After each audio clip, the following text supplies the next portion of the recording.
because I'm the exact person you think I am, I recently got seated in theaters for Markiplier's Iron Lung. And despite the fact I barely understood half of it, I really enjoyed it. It succeeded at being the first game adaptation movie that actually made me kind of curious about its source material. So, shortly after returning home, I bought the game on Steam and oh my god, this is nothing like the movie. I mean, off of its core concepts, they do have a lot in common. For some reason, one day all inhabiting planets in the galaxy just vanish, leaving nothing behind, with the only humans that were spared being on space shuttles and stations. That, and oceans of human blood filling up some of the remaining moons. And to go see if there's anything useful down there, the remaining humans have been sending prisoners and sealed shut subs to go poke around and see if they can find anything in the depths. They share a lot of these more broad elements in common, but they add so much more in the theatrical version. In the movie, the main character is actually a character, opposed to the game where it's just kind of a self-insert blank no-name. We actually get to see inside one of the space stations in one of the scenes of the film. It dives a lot further into the religious interpretation of what could have happened. Voices over the radio are a lot more personalized and feel like actual characters. It's not just an hour of holding and pushing buttons! That's right, it's 2 of them. It does so much more story-wise than the original game ever had the scope of realizing. But it does spark a very interesting question though. While it does hit a lot of broad strokes from the game, in a lot of ways, it's very different. So while both of them are good pieces of media, and I would even consider the movie to be better than its source material, does it succeed as an adaptation based on being good alone? How faithful does an adaptation need to be in order to still invoke the original game it's based on? Now, this discussion is actually nothing new. People have been having the same debate when it comes to adapting books into movies for decades. But I feel like adapting a video game into a film is significantly different to where I feel it warrants a discussion of its own. Like, there's so many reasons people play video games, and so many different qualities people seek out specifically. Be it the gameplay, the exploration, the pressure that can come from you being in control of everything. These are qualities that only video games can really have. When a book gets a film adaptation, it's almost always because people already liked the existing story. Lord of the Rings, Harry Potter, Twilight, plenty of video games that get adapted in a TV show and movie form also do have good stories, but they also have so many other aspects that make people gravitate towards them. Like Mario games are 9 times out of 10 about the gameplay. I would even argue 19 out of 20, but that's a shitty expression. How should an adaptation of this even work? They have so many more aspects and variables to why people like them that aren't just the stories they tell. Nobody's reading Lord of the Rings and going, wow, I love the quality of this paper. There's a lot more to consider than just the story when adapting a video game. Lots of video games have dozens and dozens of entries with all conflicting pieces of lore and characters that show up and disappear forever. Do you start from the first game and then go up from there? Or do you just do a general overview adaptation encapsulating the feel of the franchise? Or what about the more gameplay-y elements? Do you think the creators of the Halo TV show considered implementing the part where Master Chief runs around identical hallways for 40 minutes in the library? What about franchises that have several different games that are mostly disconnected from one another? Should they just choose one and roll with it? Or make a new story based on the franchise? It's a very complicated mixed bag. So I say we look at a bunch of them and try to narrow down what exactly makes a good adaptation. Also, just so we're clear, this isn't counting video continuations or additions. So while we will be looking at something such as the Five Nights at Freddy's movies and how they adapted its stupid fucking dumb story for the big screen, we won't be looking at something such as Cyberpunk Edge Runners, a canon show taking place before the events of the game. One happens within the universe the game establishes, the other wanted to be watchable. We are looking at adaptations today, pieces of media that adapt the games. I feel this is not only a much more interesting discussion to have, but also keeps my League of Legends knowledge exactly where it is at 0. So what separates a good adaptation from a bad adaptation? Can a piece of media still be good while being a bad adaptation? How close to the source material should an adaptation stick? Should I finally crack open my thesaurus and look up a different word for adaptation? It's kind of hard to answer just yes or no to any of these, so let's look at some more popular examples of both good and bad and see if I can come up with some kind of conclusion after all of this. To start, let's look at what is by far the safest movie adaptation of a video game I can think of. The Super Mario Bros. Movie. I think this is the only video game adaptation I can think of off the top of my head that practically adds nothing to the source material. I mean, that's not to say it literally has no additions made to it. Mario has a much larger family that extends beyond just Luigi. Plenty of non-verbal characters now talk quite a lot. Chris Pratt. Comparatively to a lot of other adaptations we'll be looking at, it is super faithful to the games, sticking extremely close to how everything is portrayed and tackled there. It's almost a little too faithful. We aren't really looking at the quality of these works and more judging them on how they hold up at adapting the source material into a more cinematic format. But almost everything that happens in this movie is exactly what you would expect from just playing a Mario game. And because of how most Mario plots are pretty much the same thing every time, it kind of leads to the story itself not being all that interesting. But of course we don't really care about how good the movie is, what matters is how it holds up as an adaptation. And I just have to say, it is the closest I have ever seen anything be to living up to the source material. A perfect adaptation right here. Honestly, because of how by the books it is to Mario, it kind of leaves me without a lot to really say about it. So let's leave the Mario movie for now, but keep it in the back of your mind for later. Let's do a near 180 on the Mario movie and instead look at the Sonic movies. And somewhat ironically, they have the exact opposite approach the Mario movies had. Judging these as films in a vacuum, I really like how they translated Sonic to the big screen. The character designs look nice, a lot of the non-Sonic supporting characters I didn't find too obtrusive. The quality goes up and down depending on which film you're looking at, but overall I would say I'm a fan of these three. Looking at them as an adaptation, however, they're kind of a mess. You see, Mario's easy to make a story out of since he's barely had one to begin with. Sonic, not so much. Most of the games connect right with the last one. A lot of the games are now considered non-canon retroactively. Story-wise, the games would be incredibly hard to faithfully adapt. So they instead make the decision to pick and choose from different points of Sonic's history to make one linear story out of. Starting with the first game of just Sonic and Eggman, then mashing 2 and 3 into one with the addition of Knuckles and Tails, then jumping all the way over to Sonic Adventure 2 with Shadow Maria and Gerald Robotnik, and now it seems with the next movie coming out, we're going backwards to Sonic CD with Metal Sonic and Amy. Obviously, with a franchise so large and multimedia spanning, they are bound to have at least some characters just feel a little bit off from their game counterparts. I mean, for characters like Tails, they basically hit the nail on the head, even getting the same voice actor. But for others like Gerald Robotnik, not exactly. Now, don't get me wrong, I love the Sonic movie 3, and by extension Gerald in it, but he is positively nothing like he is in Adventure 2. Not only is he alive at the same time all of the other characters are, which straight up didn't happen in the games, but personality-wise, he's basically a different character. He's now on the same silly, goofy level that our Dr. Eggman is. While in Sonic Adventure 2, if I haven't said this enough already, he ain't. With this in mind, it makes it feel pretty unfaithful to the source material. Which raises a question, does being unfaithful to the source material make it a bad adaptation? Well, I'm not exactly sure. At the baseline, what an adaptation should do is make a new version of an existing thing that is more palatable for a different medium. It is adapting that original story. And when it comes to something like Sonic, where it can be sometimes all over the goddamn place plot-wise, I think it's only expected that it would make new concepts and takes to have things potentially make more sense. Such as the Master Emerald containing all of the Chaos Emeralds, unlike the games where both exist at once, or Sonic being raised by an owl or some shit. It does make a lot of changes, and I mean a lot of changes. But all of them, I feel, are in service of adapting Sonic to be a more structured and palatable story for a wider theater-going audience. Okay, so sticking basically shoulder to shoulder with the original can make a good adaptation,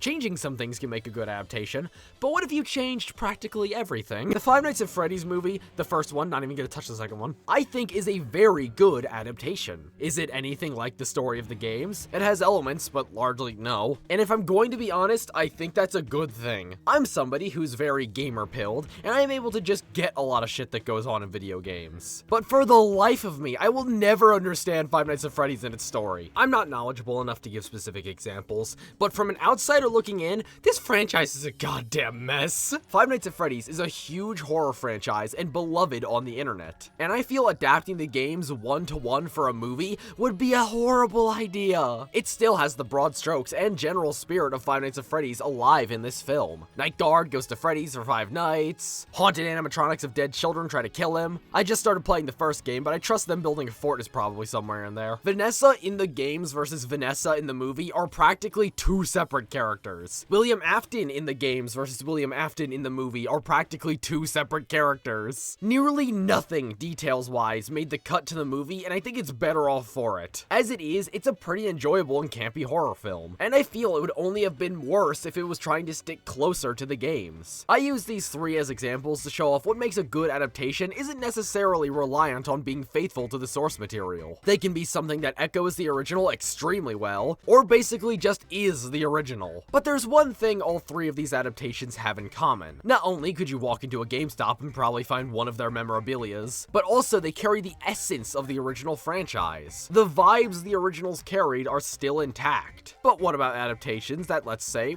weren't? Didn't carry the vibe the original had at all. Can that still make a good adaptation? Well, I mean literally like, yes, but put into practice, actually never. I don't think it's ever come up in any of my videos, but I'm actually a pretty big Halo fan. Even if some of the later games leave a lot to be desired, I would still say the franchise overall is great. Amazing shooters with rich and in-depth stories that carry such unique and thought-provoking stories about religion, and you already know where I'm going with this. I know it's a dead horse, but I would like to resurrect that horse from the grave for just a minute or two. The Halo TV show, I feel, is a primo example of how not to do a video game adaptation. This just doesn't feel like Halo. This doesn't feel like Master Chief, this doesn't feel like Halsey, this doesn't feel like Cortana, this doesn't feel like the Covenant. John 117 no longer feels like this unstoppable badass who could bring down an entire army by himself. He's now just some guy who is here. I could never see this iteration of Master Chief giving the Covenant back their bomb, as it were. The Covenant is now led by a human for some reason, which feels in stark contrast to how they operated within the games. Cortana now functions as this weird test tube baby that is made to mind control all of the Spartans, instead of being an AI replication of somebody else made to help them. It has changes not too dissimilar to the Sonic and FNAF movies, but it just does so much wrong. The changes don't feel like they were made in service of making it make sense for a more concise TV watching audience. They feel like they were just made randomly, almost as if they were telling a separate story and retrofitted it for Halo, which, considering some of the writers hadn't even played the games, that almost feels likely. These changes don't make the characters better or make it more understandable as a TV show. They're just changes for the sake of changes. In a lot of cases, I would argue for the worse. Let's look at Master Chief specifically real quick. In the games, he's stoic, calm, caring of his fellow soldier,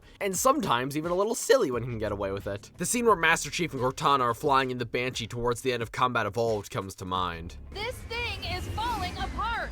It'll hold. We're not gonna make it. We'll make it. Pull up! Pull up! You did that on purpose, didn't you? One of the core philosophies when choosing to make Master Chief who he is, and make him act how he does, is to make the players feel empowered playing as Master Chief. Not necessarily a self-insert, but with how little he talks, he gives just enough room for you to imprint yourself upon him. Partly why Cortana is there, so somebody can do all the talking for him. More than anything, the Halo games where you play as Master Chief just make you feel cool. And this stoic Heart of Gold Space Marine is completely lost during the translation to the TV show. Now, that's not to say Master Chief from the games wouldn't work like he does in the games. Not a video game adaptation, but a very similar character to Master Chief in the games, function-wise, is the main character from The Mandalorian. Not his name, but saying The Mandalorian from The Mandalorian out loud feels stupid. He's a guy, in space, in full body armor that covers up any exposed skin, that rarely ever talks and lets his actions speak for him, which is pretty damn close to Master Chief. This exact type of character would work perfectly fine in a non-gameplay environment, as long as Cortana's there to do the dialogue heavy lifting, that is. This Master Chief just doesn't feel like the Master Chief. Like, fuck, he takes off his helmet every 2 seconds whenever he has the opportunity. And even decided to start taking cues from the other Halo show, Red vs. Blue, and have him start banging aliens. You may walk like a duck, you may quack like a duck, but you ain't a duck. It's clear to me, at least, that the Halo TV show is only Halo to make it stand out. Like giving the branding of Halo onto something completely unrelated. Despite me hating this, Halo does raise a very interesting point about video game adaptations as a whole. Let's quickly look at The Last of Us. Spoilers for The Last of Us. Also, sorry my footage looks a little funny in spots. I'm playing the PC port, which is infamously atrocious. The Last of Us, talking about the video game right now, not the show, has got to be one of the most beautiful video games I have ever played. Not beautiful in the traditional sense, mind you. Beautiful in the ways it can make you feel while playing it. It is such a disturbing and soul-crushing world. The ways it made me feel while playing it, no other video game has come close to. Every time you feel like you can breathe and you're finally starting to enjoy these characters or these environments, it's standing there waiting to pull the rug out from under you and absolutely devastate you. Watching the relationship between Ellie and Joel develop is just as wonderful as it is tragic. It's easy to dislike pretty much every character in this game based on their actions, but you can't really blame most of them for any of it. Even when some of them are pretty on-the-face antagonists, they're really just survivors like everybody else. This game, with its world and its story, is a masterpiece, and incredibly befitting of a TV show adaptation. I mean, for a game that's about 40% cutscene and walking anyways, it's pretty dang befitting. Like, it has an opening credits. Name 5 games you've played that have an opening credits. I would say The Last of Us is actually a lot more similar to how most books get adapted. I mean, hell, I really like the gameplay, but that's not why people fell in love with it. Its story and world are what really shine here. Not only that, but unlike pretty much all of the adaptations we're going to be covering today, it's a pretty one-to-one translation of the game. I know I said the same thing for Mario, but like the events of that movie don't really happen verbatim in any of the games. A lot of the broad strokes of the plot that happen in the HBO version of The Last of Us happen in the games. There's a zombie outbreak one day that causes a man known as Joel to lose his daughter. We flash forward 20 years to where him and his partner in crime Tess are tasked with delivering this child who is apparently immune to being turned to this rebellion group known as the Fireflies. Tess then dies, giving Joel and Ellie a chance to escape heroic sacrifice style. They go to their friend Bill to see about getting a car and supplies, so on and so forth. It even has a lot of dialogue and jokes lifted verbatim from the game. Oh, Christ. Oops, right? Oops.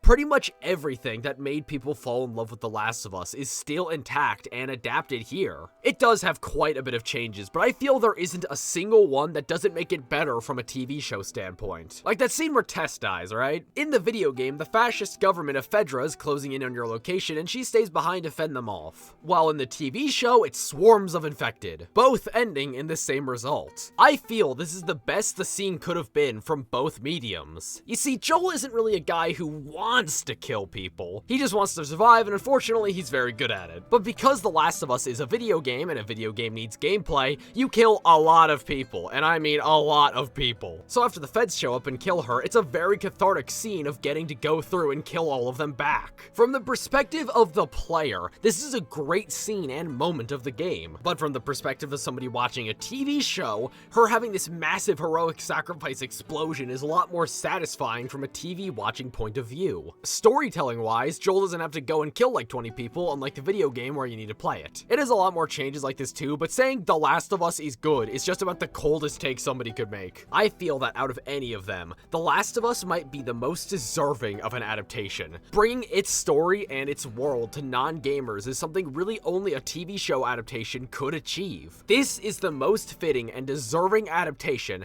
I've ever seen.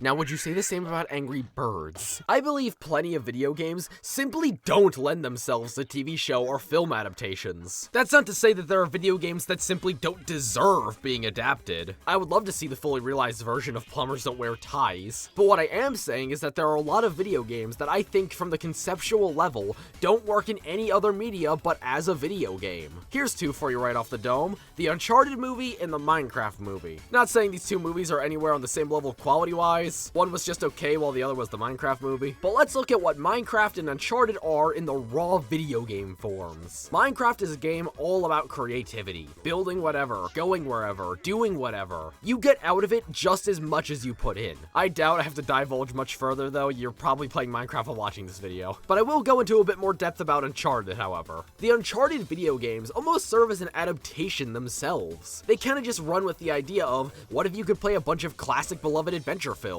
like Indiana Jones or The Mummy. A lot of the plots do tend to be a little nonsensical, but that's because they are fully dedicated to that vision. How they make a lot of the games is coming up with the action set pieces first, and then making a plot that ties them all together. So very frequently in these games, you'll end up with jaw-dropping spectacles. For the time, really pushing how video games could present themselves when it comes to their flair. So the whole appeal of Minecraft is making and doing whatever you want. It is an entirely individually catered experience. And Uncharted is getting to play a classic treasure hunting adventure film. But what if instead of playing one of those movies, you were watching one of those movies?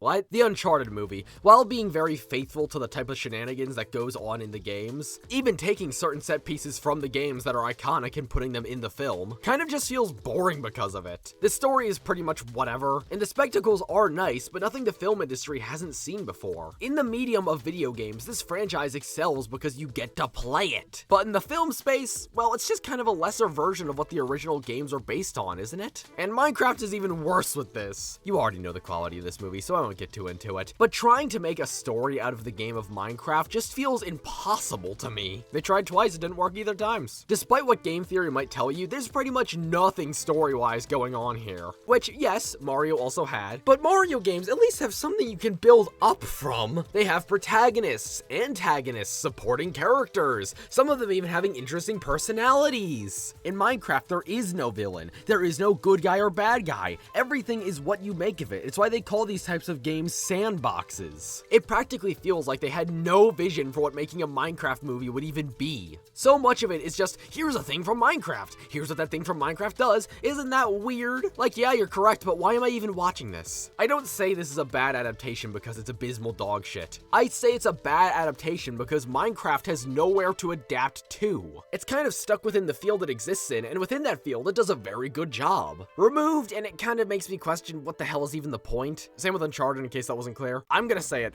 These adaptations are fundamentally flawed. Oh my god! Congratulations, Gaspacho! You have just won the title of Video Essays of All Time. How do you feel? How do I feel? My goddamn ears are ringing! How do you think I fucking feel?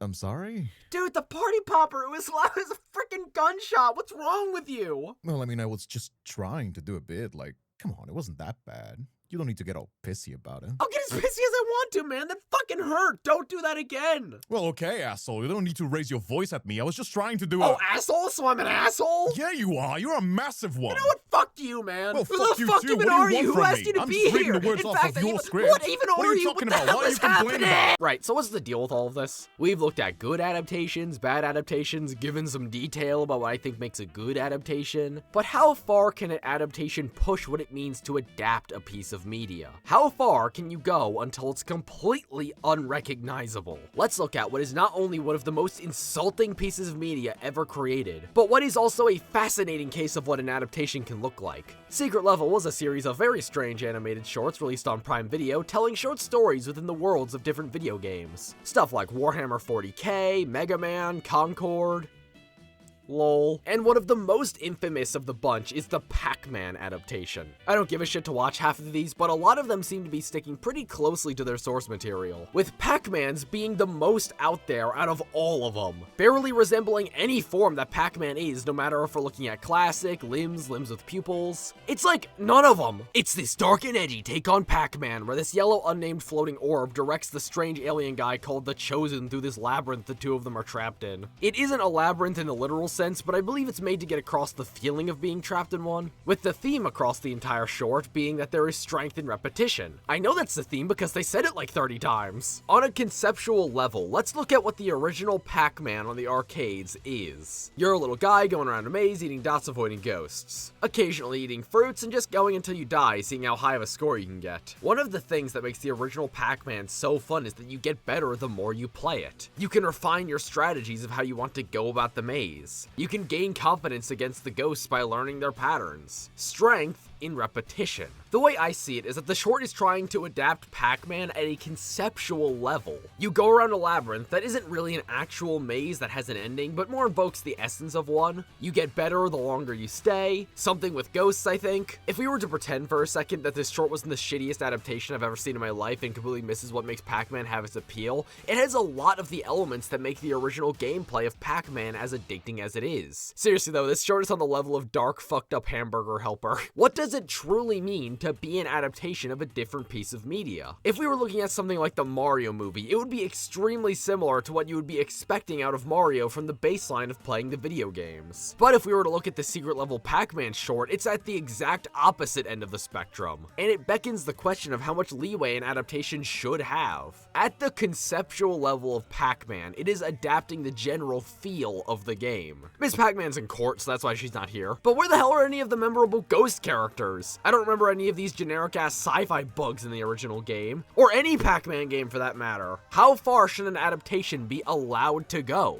Is the Mario movie playing it too safe? What about the Sonic movies? Is that too far out? Secret Level has a really cringe joke about the eyeballs from the ghosts flying out. Is that too close to home? Like, let me give you a thought experiment real quick. You are tasked with making a movie out of Pong.